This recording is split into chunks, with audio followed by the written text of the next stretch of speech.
I'm Nick Bond. I'm the Executive Director of the Islands Partnership, which is the DMO, the Destination Management or Destination Marketing organisation for the Isles of Scilly.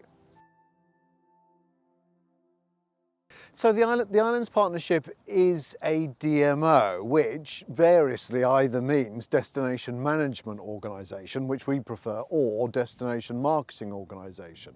Interesting the distinction and over the two M's there. We take, I think, quite a sort of holistic view towards raising the value of the visitor economy on the Isles of Scilly, and in order to do so, that means we have to have this sort of holistic approach to manage the destination, if you like. That said, the vast majority of our day-to-day activity is marketing the place with a view to raising the value of the tourism visitor economy.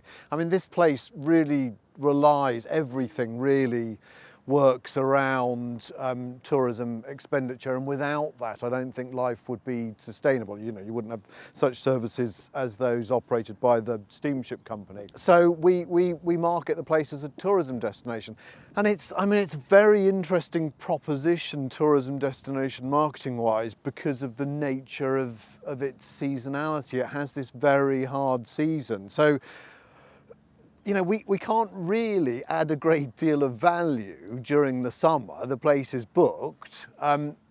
We can add much more value in the winter. So there's very little tourism at the moment in the late autumn, winter, very early spring. And our efforts at marketing and managing the destination need to be focused in those areas in order to bring more money into the islands.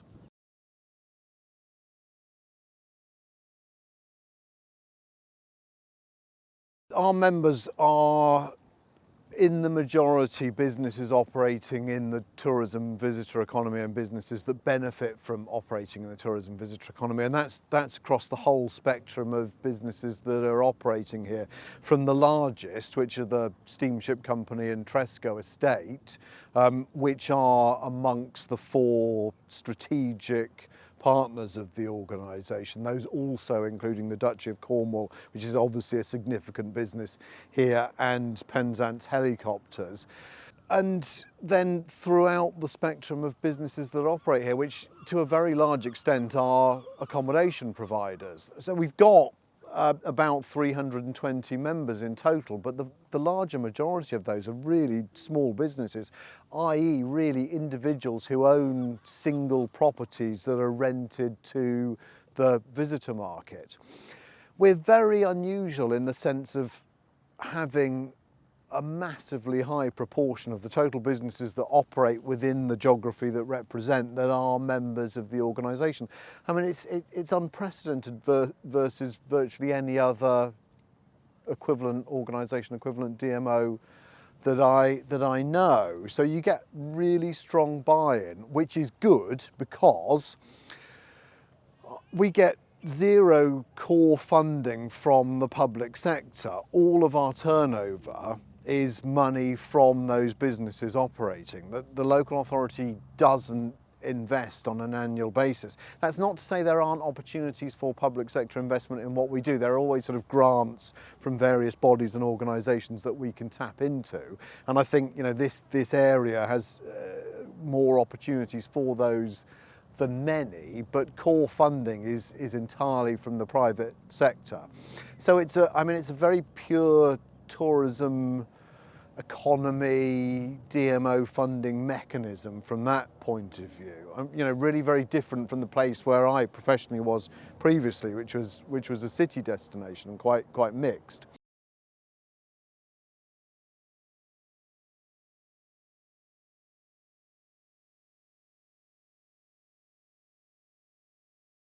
With sustainability in mind, I mean, I think all of the various definitions of sustainability are entirely interlinked. You know, I mean, I come to work and the team comes to work on a daily basis, I think with a view to what it's doing economically, i.e. we're paid to do our job by our members on the basis that we are ultimately generating income opportunities for them by marketing and managing the destination. However, quite clearly, we don't have a destination to market if we're not sensitive to other areas of sustainability, particularly environmental sustainability. So, in order to continue to grow the value of the economy, i.e. economic sustainability, we've got to have a keen eye on environmental sustainability. In Scilly, we have a situation where we have very well retained audiences, in the sense that, quite often you get this multi-generational experience where an individual visitor is introduced to the place by a previous generation, and they sort of get locked into this cycle of coming. But I think we can be reasonably conscious of the fact that we have to be, from a commercial point of view, sensitive to the requirements of new audiences, i.e. particularly younger people, in terms of their absolute demand for destinations and the products that they're buying being environmentally sustainable. So, if, and this isn't exclusive to this place, if people who are providing products to tourism consumers are not, then the market reacts accordingly. It wants to buy products that are sustainable. I think we're conscious here that if you make a decision to come to Scilly versus, say, anywhere else in the southwest, but assume hypothetically an individual from generating market in the southeast, say London, and family coming to a holiday in the southwest, so choosing Devon, Cornwall, Isles of Scilly. The decision to come to Scilly is always based on the additional activity of getting on a plane or getting on a boat or getting on a helicopter, which is obviously quite a sort of carbon burning exercise. So we're actually taking a step back in terms of how green we are versus some of our competitors, just on a like for like basis. So I think we're conscious that we need to go the extra mile to demonstrate how within the destination we meet those needs. And we're not at the moment the greenest and most environmental sustainable destination in the world. It's something that we need to be conscious of and work towards achieving, but there are certainly challenges.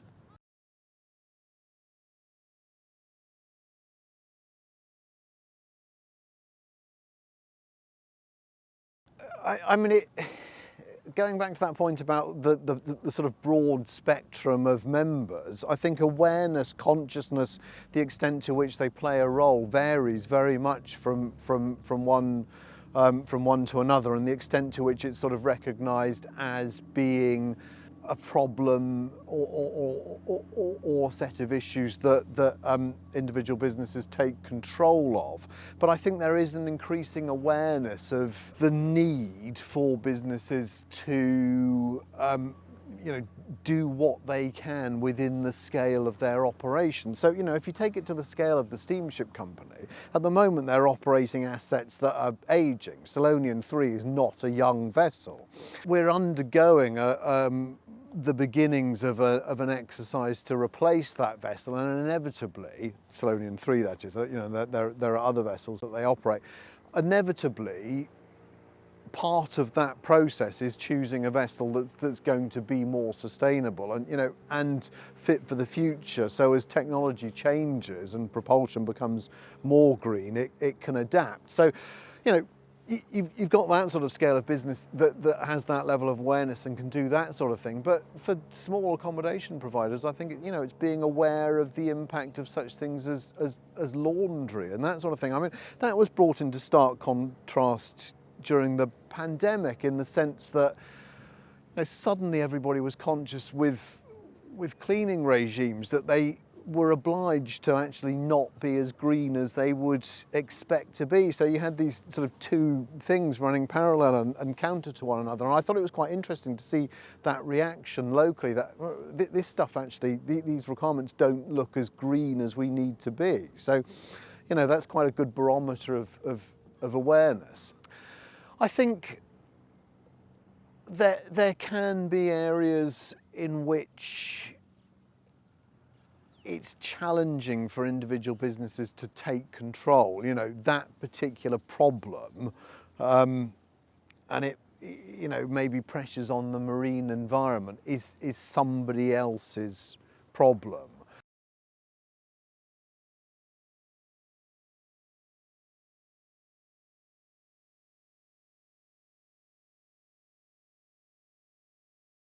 It's an interesting question in the sense that I think we take a clear view that one of the keys to the destination, the place's sustainability, is actually increasing income.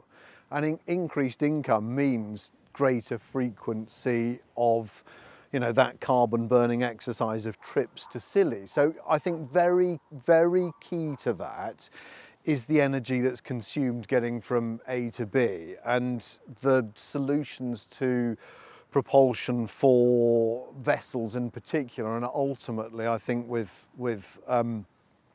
flights, need to become more environmentally sustainable. And then I think we're concentrating on the energy that's consumed during stays here and making that more so. And I mean, the initiatives that need to take place in order to get from A to B are really quite complicated, but they're not impossible. At its most simple, ensuring that we purchase our energy, wherever that's produced, but that we purchase it from sustainable providers is a big step in the right direction. And those initiatives are already taking place.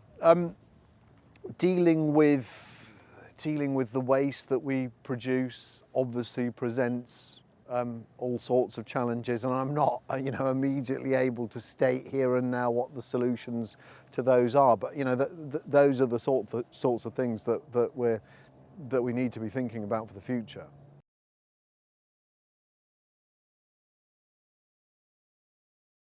Indeed.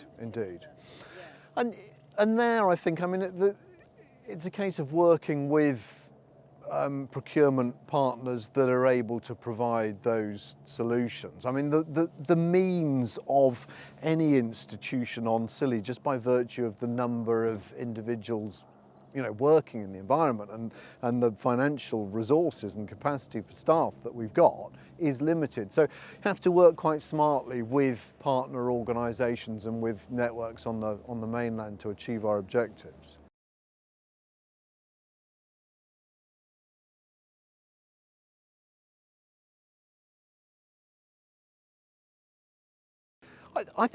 One of the joys of Scilly, quite genuinely, is, and I really emphasise how genuinely I believe this is the case, is, it is a place where, frankly, you come to relax and do very little. So I don't think there's an expectation that charging around on, a sort of carbon burning machine in the sea is not really sort of part of the experience here. So, it's a place that encourages people to sort of slow down and relax, to walk and, enjoy the environment. So actually, I don't think we've got to do too much work on that front. It's more the energy that's consumed in transportation to and from. The vessels that we travel around in, are not, I'm looking out now at a craft that's obviously producing carbon, and I think as time progresses we need to work at addressing those, and very clearly moving from one island to another is a very big part of that experience. If we can do that in a more green manner, then so much the better.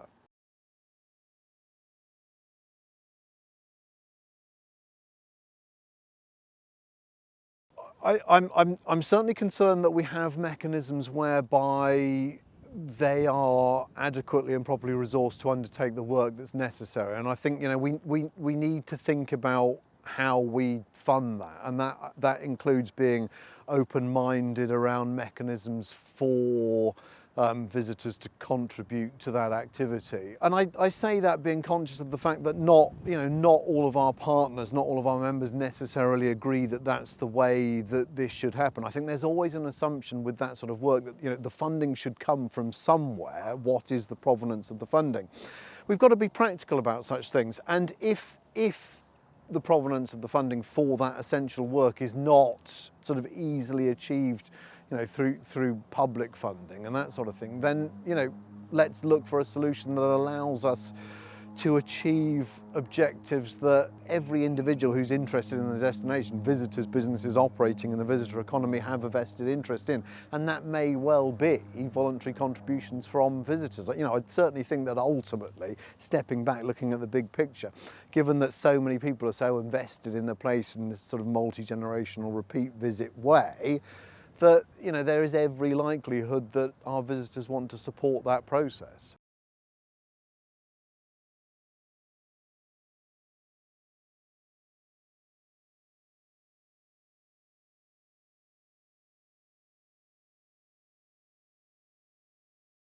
Absolutely, absolutely. I mean, we all obviously benefit from the work they do. Going back to that point about it's a place where you do actually enjoy quite gentle activities. I mean, that does demand that those resources are in place, such as maintenance of footpaths and that sort of thing. And when those resources are taken away, you soon see the impact of that. I mean, this is a place that must absolutely sell itself on its purity. If it ceases to appear to be pure, then that's an impediment to our business. It's an impediment to destination, and then ultimately to don't want to sort of over egg it, but becomes financially unsustainable.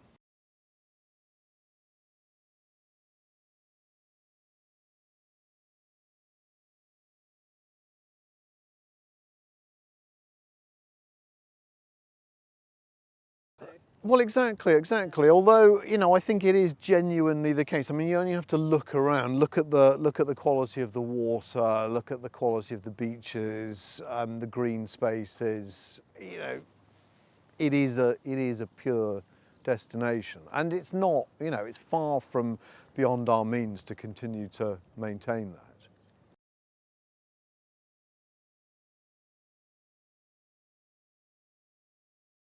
Yeah, well, there are, and I think probably, I mean, our target audience, as far as growth is concerned, as far as economic sustainability is concerned, is very much in that sphere of educated young people. They are the future professionals that are our market. So, understanding what such people want from a tourism destination, and hoping that it becomes a destination that they, I'm very sort of sympathetic and sort of conscious of the advantages of choosing all sorts of different places to visit, but we're very keen to sort of foster a long-term relationship. So understanding what young people want from a tourism destination, and especially in terms of those sustainability needs, is very valuable. Absolutely.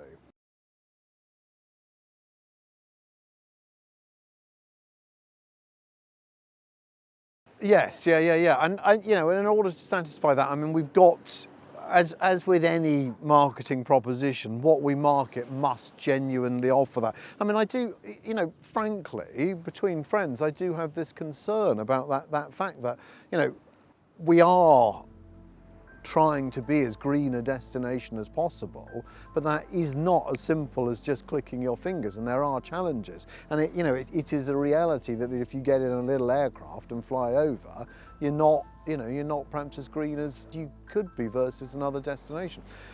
So how much of a problem is that, and what do we need to do to balance that? And it is a case of, you want to enjoy this place. The geography is is obviously absolutely tied up in its proposition and what you get out of it. So there is that reality that if you want to come here, you've got to get from A to B. You've got to do your best, I think, to recognise that and practically, work around those problems.